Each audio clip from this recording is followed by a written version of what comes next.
This is the Giants Postcast, your instant game reaction for the San Francisco Giants, part of the Locked On Podcast Network. Your team every day.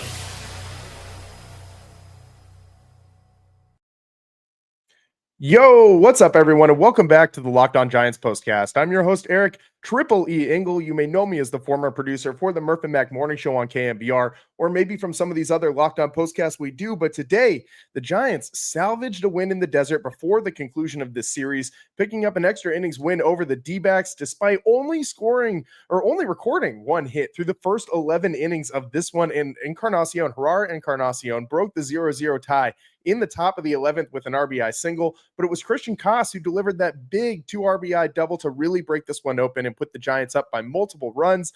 And Justin Verlander, man, he was really the big story in this one, continued his resurgent second half of the season with a dominant 7 scoreless innings, and the bullpen was great overall, despite Ryan Walker making the bottom of the ninth very, very, very interesting. We'll break it all down, but first, I want to thank all of you for watching us on the Locked On Giants YouTube channel. Please, if you aren't already subscribed, hit that subscribe button right now. Thanks also for listening on the Locked On Giants podcast feed. However you're tuning in, we appreciate it. Make sure to check out the Locked On Giants Daily Show for more in-depth coverage. My guy, Alan Stiles, does a great job. And this was, let's just get right to the turning point in this one. And then after that, we'll get right into the Justin Verlander discussion because, man, he has been so good for the Giants as of late. So let's get into the turning point first and then Justin Verlander after that. So today's turning point. Time to reveal where the game was won or lost. It's the turning point. And the turning point in this one obviously came late. It came in that 11th inning, and it was I think it was Bryce Eldridge working that walk. Honestly, we got to give some credit where credit's due to the kid. I mean, he had a runner sitting there at third base, and he didn't sit there and chase a bunch of pitches out of the strike zone. This is something that we saw Bryce Eldridge had a big problem with in minor league baseball and in the first couple games that we've seen him up with the big league club. We've seen a lot of chase in his swing. We've also seen some power. We've seen the way the ball just jumps off his bat. But with the runner at third and a kid like that in that type of situation, you know he wants to come up with that big hit, make his mark on this game, show the big league club, the guys at the big league club, and people in the organization that he belongs here. So you know the pressure was on, that he was putting that pressure on himself in that situation. And the kid stays completely within himself, does exactly what he's supposed to do. Christian Koss called it a very professional at bat, and I would use the same word. He really worked that walk very well. And I'm rarely am I going to get excited about a walk, but I think that this is a good sign of things to come with Bryce Eldridge. It shows that he's developing that plate discipline, which has been the biggest reason that he has not come up to the big league club yet. If he can reduce the amount of chase in his swing, the amount of strikeouts, he will absolutely benefit from that at the big league level. So Eldridge works that walk, which puts a first and third situation with Encarnacion coming up, and he smacks a single to center field, and Matt Chapman scores easily from third base. And I thought that it was big. Matt Chapman able to get over to third on that pass ball earlier in the inning. That was a key moment as well. And then after that Encarnacion single, you had Pat Bailey come up and deliver a single, and then you have Christian Koss doubling in a couple runs and giving the Giants a 3-0 lead. They tagged on 2 more runs in that inning before this one was over. A Grant McCray sac fly and a Rafi Devers RBI single. And with that, the Giants kind of coasted into that 9th inning, or into the 11th inning, and they were able to shut the door on the D-backs. And the only run they gave up was that Manfred man in the bottom of the 11th. Good job getting through that 10th inning and avoiding that Manfred man situation. It's very hard as if you don't score in the top of that 10th inning, it's really, really, really hard usually for that visiting team to come out and limit that home team from getting that run in from second. But the Giants did a great job limiting their runners in scoring position, the Diamondbacks runners in scoring position. And in crucial moments of this one, at least, because the Diamondbacks did go 4 for 8 with runners in scoring position, but the Giants were able to limit that damage to only 1 run. So that was a big factor in today's game. And before we get into Verlander's day, we also got to talk about the bottom of the ninth, because this was the other really big moment in this one. Felt like absolutely nothing happened in this game until this point, other than just Justin Verlander domination. But the Diamondbacks in that bottom of the ninth inning almost won this game with one out, Corbin Carroll triples on a line drive to right field. It kind of hung up on that padding against the right field, the corner in right field, and against that chain link fence where it's got that weird like cushioning against the chain link combo, and it creates some weird angles. The ball just kind of got hung up in there, and it just hit the fence and died. Encarnacion was playing it to bounce off and carry him back towards him, and it didn't at all. So that was why Carroll was able to get to third on that play. He also runs exceptionally well. Then Ryan Walker intentionally walks Moreno to bring Blaze Alexander to the plate, and he hits him. And we've seen Ryan Walker do this so many times this season, man. This guy just gives you heart palpitations in that ninth inning. There's a reason the Giants turned away from him at some point in the season. But man, does he got that Brian Wilson kind of like live on the razor edge vibe to him. He's definitely nowhere near the stratosphere of success that Brian Wilson had, but they give you the same vibe, right? Like the beard and just the high velocity and making situations really, really, really hard on themselves, and then pulling through at the end, or at least in Ryan Walker's case, pulling through at the end sometimes. Today was one of the situations where he did pull through at the end, because after he loaded the bases with just one out, he gets probably the biggest strikeout of the game. He gets Adrian Del Castillo to strike out, and man, that was a great slider that he got right on the corner to get that called third strike. Very, very, very good plan of attack in that at bat. And then he gets Alek Thomas to ground out to end the inning and somehow pulls the Houdini, escapes from that situation, keeps the Giants alive. They go on to win this game, and ultimately, a zero spot in the earned runs for Ryan Walker, despite a very, very, very anxiety-provoking bottom of the ninth inning. Figueroa was the only one to give up a run for the Giants today. Spencer Bivens also pitched a clean inning, but it was Justin Blanken Verlander, man, the old guy in the room, really doing a great job for the Giants. So we got to get into that next here on the Locked On Giants postcast. Today's show is sponsored by PrizePicks, the daily fantasy app where making the right call can actually pay off.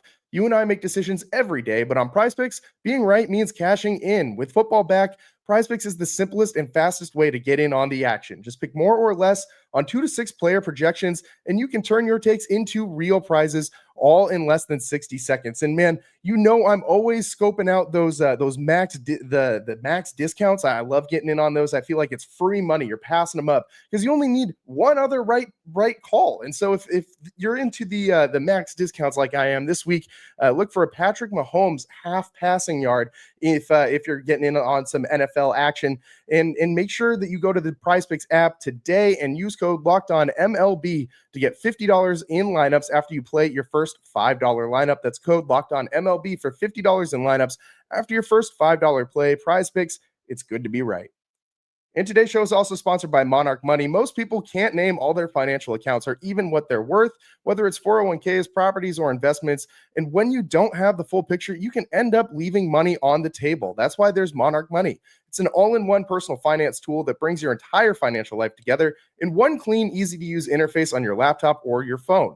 Monarch is built for people with busy lives. If you've put off organizing your finances, Monarch is for you. Monarch does the heavy lifting for you so you can just link all your accounts in minutes, see clear data visualizations, and get smart categorization of your spending, and finally feel in control of your money, all without ever touching a spreadsheet. And if you're, mathematically challenged like me, this is great. This is music to my ears because I don't want to be trusting my own brain to organize all this type of important financial information in spreadsheets, and my brain doesn't work very well that way. So this is great. Monarch helps me just dive right into everything I need to know, and it does all of that hard math stuff for me, so I don't need to know any of it. And it allows me to see all of the financial opportunity out there for me. So don't let financial opportunity slip through the cracks. Use code LOCKEDONMLB at monarchmoney.com in your browser for half off your first year. That's 50% off your first year at monarchmoney.com with code LOCKEDONMLB.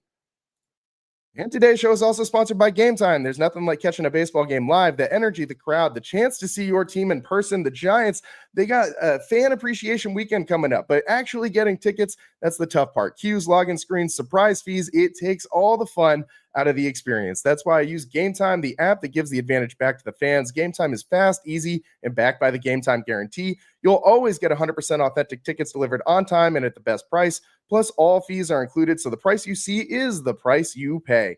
And I love using Gametime, not just for sports, but for concerts. Whatever you're looking for ticket-wise, it's probably on Gametime. And they also have great last-minute deals. So if you're like me and you've got a busy life and you don't know if you're going to be able to get to something, but right at the last minute, you're like, you know what, I'm sending it, man. Gametime has got a deal for you, a discount for you. So download the Gametime app, create an account, and use code LOCKEDONMLB for $20 off your first purchase. Terms apply. Again, that's promo code LOCKEDONMLB for $20 off. Swipe, tap, ticket, go. Download Gametime today. Welcome back to the Locked On Giants postcast. I'm your host, Eric Triple E Engel, and today the Giants staying alive, man. Cue the Bee Gees. They're somehow not dead yet, and this team just won't die.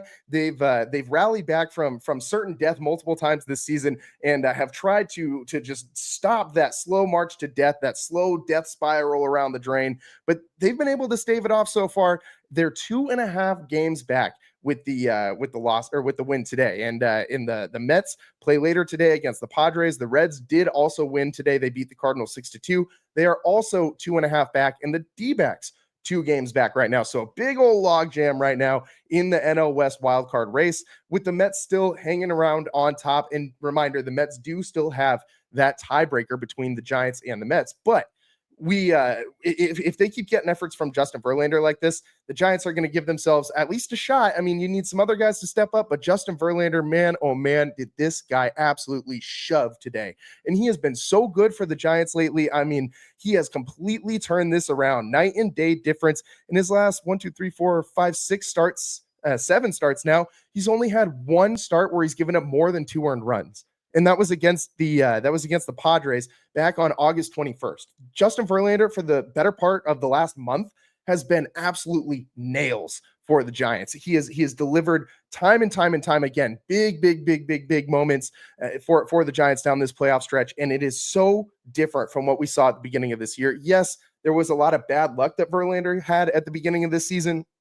He was, seeing eye singles all over the place and some bad defense behind him, but it hasn't all been just attributable to those things. He's also struggled through a large portion of this year. But, man, this last month, it's completely turned his season around, man. I know it makes me feel a little bit different about him and in his tenure with the Giants. And I'm curious if it makes you guys feel different about Justin Verlander at this point, too. I mean, I was ready to just, let this guy ride off into the sunset. Didn't want to have anything to do with him next season.